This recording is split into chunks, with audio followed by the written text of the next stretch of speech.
Position embedding. Position embedding is a powerful concept in the world of NLP and deep learning, especially when dealing with sequences such as sentences or time series data. Imagine reading a book. The order of the words matters, right? Similarly, when we feed sequences into neural networks, the position or order of data points can be critical. While word embedding gives a numerical representation to words, position embedding adds another layer by giving a numerical representation to their positions in a sequence. This is particularly useful in models such as transformers and large language models, which don't inherently understand the order of the data. By adding position embedding, we ensure that our model not only understands the meaning of each word, but also understands its context based on its position. This tool will help us understand how position embedding works. Let's explore it. The most widely used representation of position embedding consists of multiple sine and cosine waves as shown here. This representation offers a continuous and unique encoding for each word position. The periodic nature of sine and cosine functions allow the model to capture both short-term and long-term positional relationships.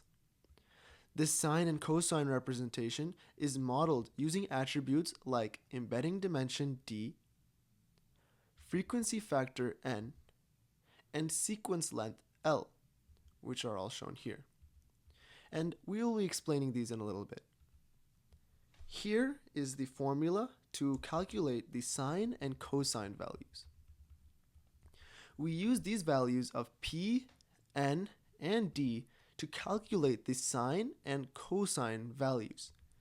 We use two values of I. In our example, we have I0 and I1.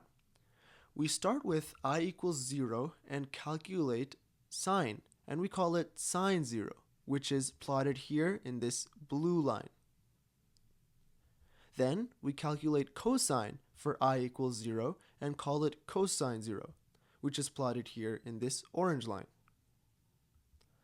Then we increment I to 1 and calculate it for sine and call it sine 1, which is plotted here in the green line.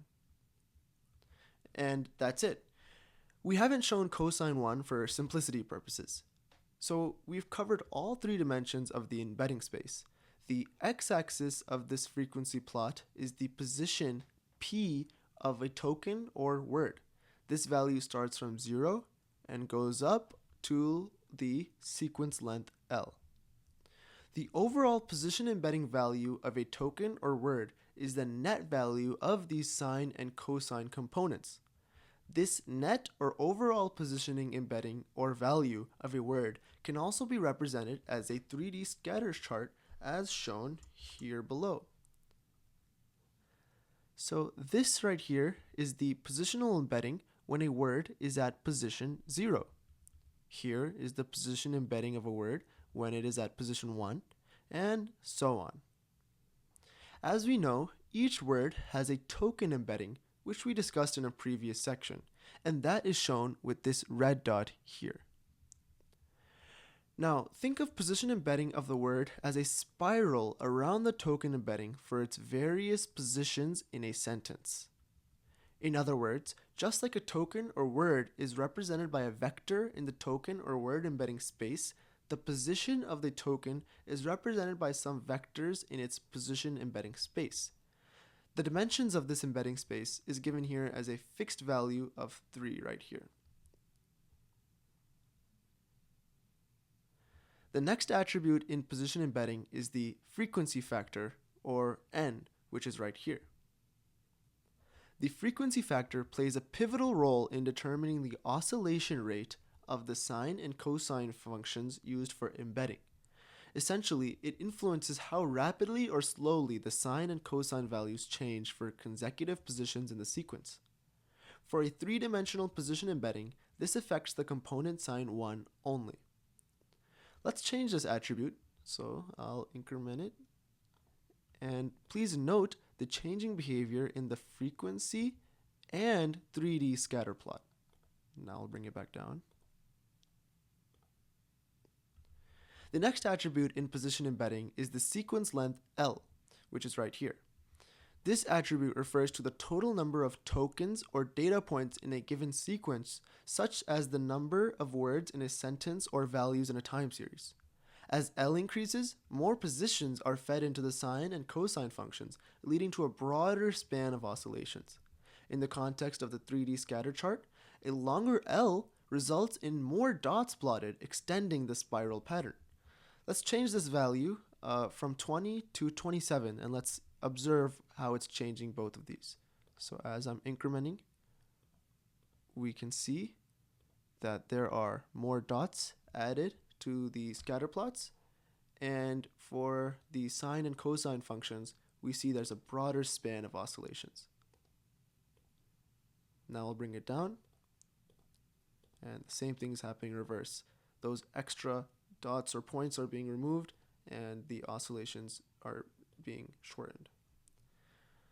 Now let's try to combine the word embedding and positional embedding and see how we can visualize it.